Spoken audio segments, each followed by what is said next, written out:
So we've got a really cool aquarium slash turtle tank here that we need to look at.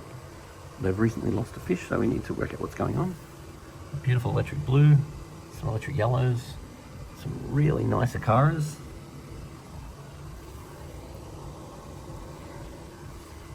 Nice big Oscar.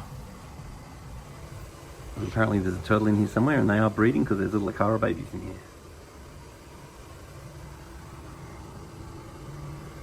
What I'd get if this was my aquarium is I would definitely want a flipper on the front glass, and I'd even consider one for the side glass, or with that water flow you could just take it off and the flipper would float over and you could stick it on that side.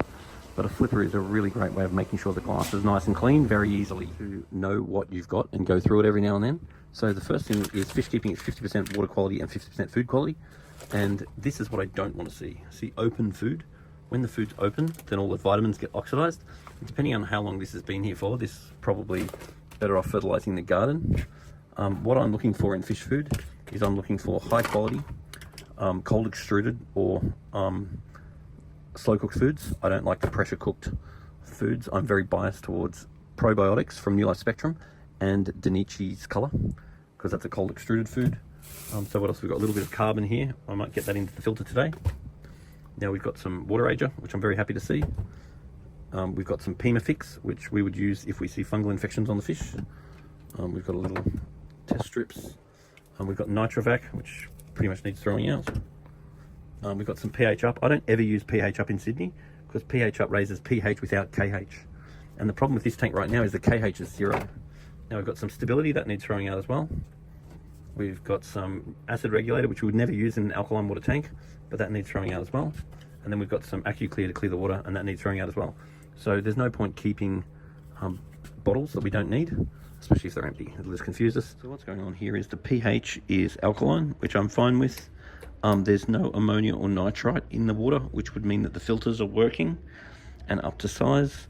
There's not really any nitrate. That would mean that there's not enough, that there is enough water changes getting done. My primary concern is that the KH was basically 0. So that would be a concern to me, especially if it was 0.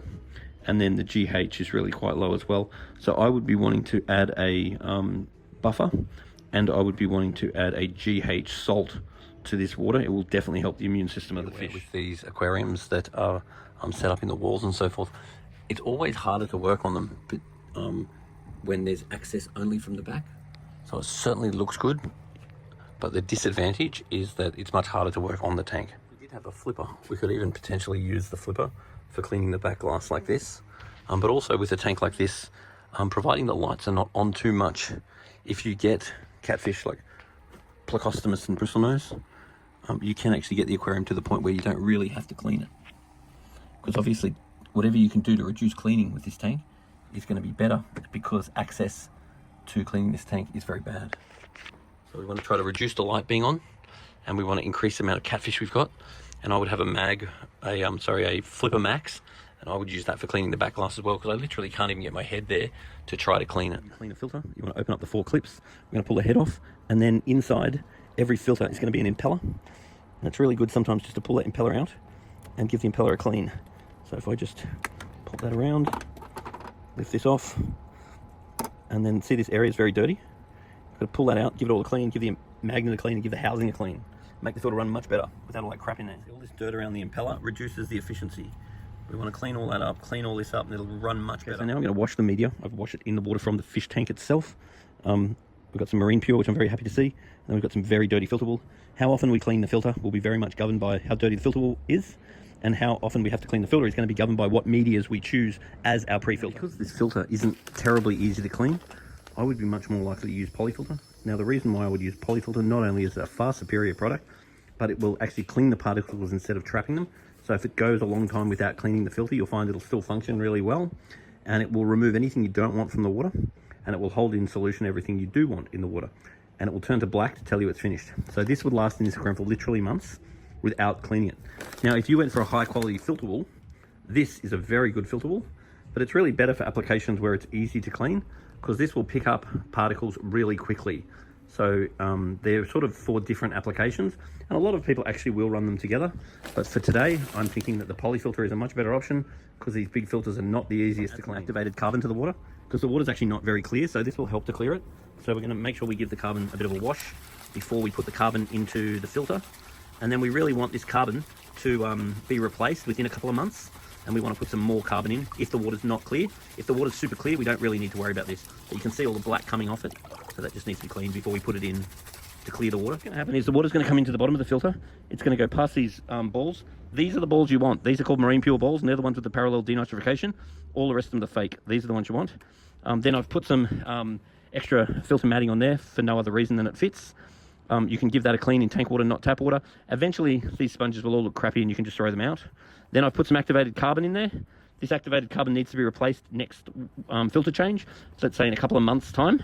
If your water is not clear, I would definitely put more carbon in there. If your water's clear, then it's sort of optional.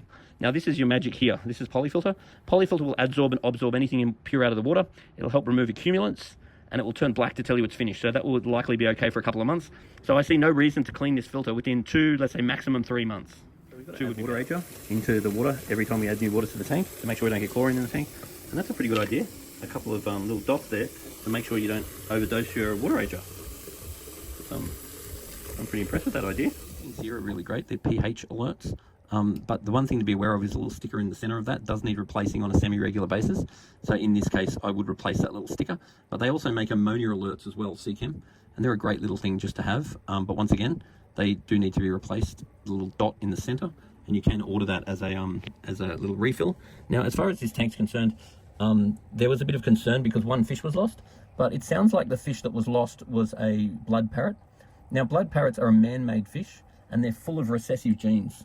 So this water has a KH of almost 0. And if we just lost one fish, I'm not going to be super worried about it. Now, also the Oscar here, there is some concern about the Oscar and its behavior because it often lays towards the side. And that behavior with an Oscar is really not uncommon. I'm trying to video the Oscar there. There he is in the background. Laying sideways for an Oscar isn't totally uncommon. So obviously we want to just check on the nutrients. We want to check on the water quality. But that behavior with this style of fish is really not something that I'm super bothered by.